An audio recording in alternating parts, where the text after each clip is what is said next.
mean, there's just, like I said, there's so much fucking potential, and I imagine that this kind of game we're going to see a lot more of them in the future. Yeah, I totally do too. Yeah, I mean, it's a genre now.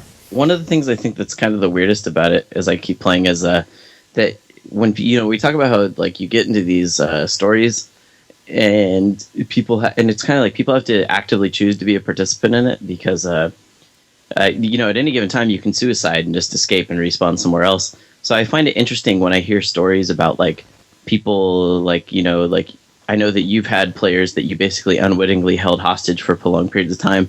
And it's interesting to me because they chose to be a part of that, because at any given time they could have suicided. Yeah, exactly. Well, unwittingly, we deliberately chose to basically enslave a player for a sustained period of time. It was so fucked up. But like, there's this guy. It all started. There's some actually. I have to admit, there's like the server that we play on is great. Admin abuse does generally not happen, except for this one instance I'm going to tell you of. I mean, and by that I mean admins are not cheating themselves items. They're not flying around and looking and seeing where people live. Like, the fact that we don't know where the friendly/waters live is testament to the fact that the admins I know are not abusing it. Yeah. I mean, if they wanted to, they could just teleport to one of them and say, "Oh, here they are." Like, and they've not done that. Yeah. But there's this one player who joined, and his chat was very odd and global. He was just like begging people to help him, and it was clear that people were just killing him time and time again, and he was confused, and he sounded either like English wasn't his first language, or he was very young, or there was just something weird about this guy. So one of the admins teleported out to him one night and just gave him a whole bunch of shit. He basically gave him like 100 cooked chickens so that he could at least just keep eating, and he could just run around and eat. And then left him. And we're like, okay, well, that was that. That was just a random act of kindness to a new player who's having an especially hard time. And it kind of created a monster, because then every second later, this kid is just begging for Kempers to come back. Kempers, come back and clothe me. Kempers, come back and give me a massage. Kempers, come back and suck my balls while you jerk my dick. So eventually, Kempers. Good night, everybody. Yep. And so what we did was we prefabbed a prison for this guy, and we created a panopticon where we could throw him in a pit, or whoever ended up in this prison would be in a pit, and we could go and stand around and look down on him. So Rory eventually, teleported this guy here, and we're all standing around looking at him, and we're talking to him like a god, like he'd just seen great signs and wonders. Like, this is something that, and he was playing along with it. He's just like, oh, he's just completely fucking confounded and excited by what's happened. And then we tell him, you get one wish.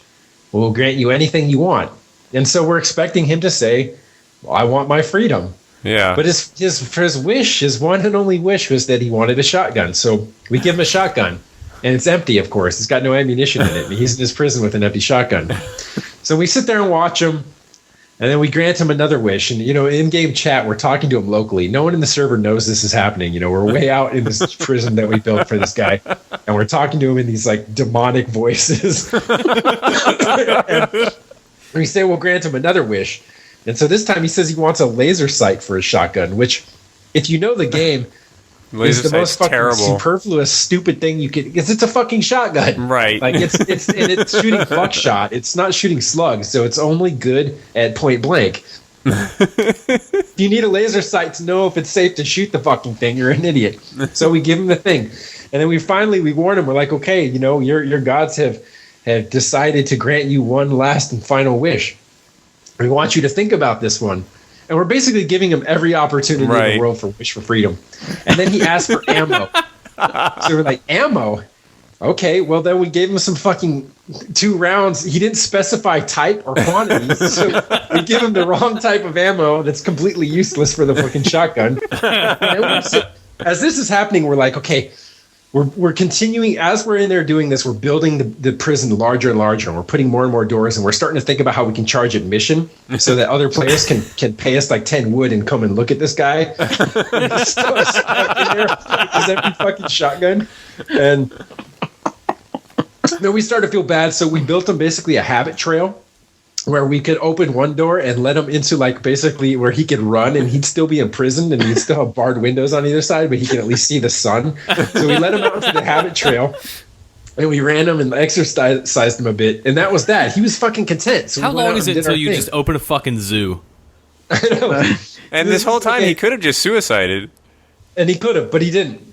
And then he started begging us. He's like, I want to hunt with you guys. And I was like, oh shit, maybe he thinks this is just this elaborate initiation ritual to join this highly powerful group. Because he sees 6 of us in Kevlar with awesome guns, all staring at him. Yeah. And talking to him. So we basically we waited a few minutes, and then just sure enough, a naked guy happened to be, not a naked guy, but a guy in low grade armor happened to be running by outside. So we're like, all right, here's your chance. We're going to take you out. So we took him out, and we gave him a hatchet, and we let him hunt this guy down. And we all went and escorted just to guarantee that the guy in the low grade armor wouldn't kill our gimp, And we basically let him out, and he's all screaming and running and chasing after this other guy who has no fucking clue what's happening. And the gimp comes after him. The gimp kills him. So we told him, we're like, okay, we're only going to do this after each sunrise. So we basically left him there for a full fucking night cycle, which was an hour or so in the game. And we, under the rules that we basically let him out to fucking kill someone every morning, and then that would be it.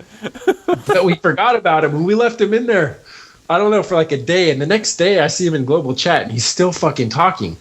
And he's like, can I come out? Can I come out? We took raiding with us, and he's naked. Imagine a naked guy with a fucking empty shotgun and a hatchet running along with all of us. And then we raided a thing, and we told him, don't you dare, you're the lowest dog in the pack, so don't go raid these crates until we say you can, until we decided there's nothing but trash left in. And mainly we were looking to make sure there's no wood or building materials so he could build his way out of his prison. Right. And then we just we let him go in afterward, and we all bolted out on the count. We're in Ventrilo. And then we just imprisoned him in the house that we raided, so that whoever came up next would basically see that all their stuff was gone, but there's just this naked guy stuck in there behind bars in their house. We were determined. We were like, that's it. This is the end of this guy's narrative. That's it. This is how this story ends. But he just kept crying and crying. So we came back, and we're like, you know what? We can't fucking let this happen to this guy. So we feel we felt some sense of responsibility for him at that point. And he had full blown Stockholm syndrome too. He never was angry. He never was upset with us or said, I'm sick of you fucking with me. You never typed suicide like you said. Right. So we broke him out again, and we took him deep into the wasteland where we were hunting for the friendly crew that I talked about. Mm-hmm. We're trying to find where the fuck are these guys hiding? Mm-hmm. And wasteland in this game basically means that there are no resources. You're not going to find any animals. You're not going to find anything you can harvest. Yeah. And he's following us, and he just keeps fucking breaking his legs. He doesn't know how to jump from rock to rock. And when you break your legs in this game, you basically move at 1/100th of normal move speed. And we just got sick of waiting for him, so we just left him out there in the deep wilderness somewhere. Nothing. And that was the last that anyone ever heard of him. Wow. That was an epic tale. I love it. Yeah, sorry, I was talking, but that was important that someone knows about this guy. Maybe you can go out in the wasteland if you're in the server and find him. Do you remember